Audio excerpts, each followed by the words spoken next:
really there's only, these are the two classes. There's two main classes of readings that I've kind of condensed down to that I want to make sure that we get. So one is the Inter-American system, which is like the system for this hemisphere. You know, it's technically applicable to this country, although we'll see how difficult that concept is.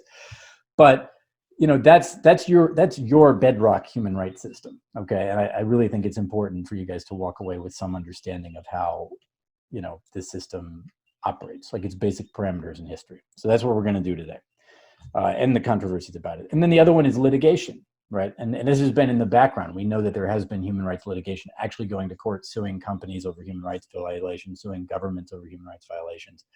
To some extent, litigation within the regional systems, but I guess what I mean is litigation in domestic court systems. Okay, taking human rights principles and putting them into regular court.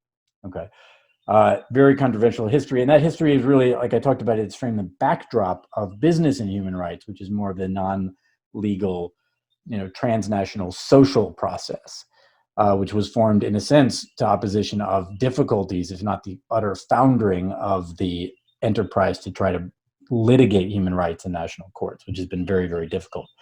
But you know, is actually in a way there's a resurgence now of litigation.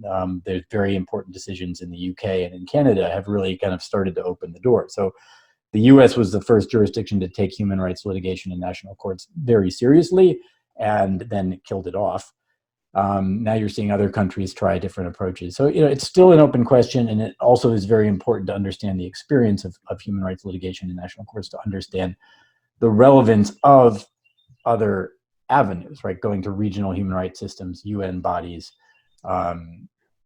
and the business and human rights framework, or, you know, why is that relevant? In part, it's in contraposition to human rights litigation. So that'll be the readings next.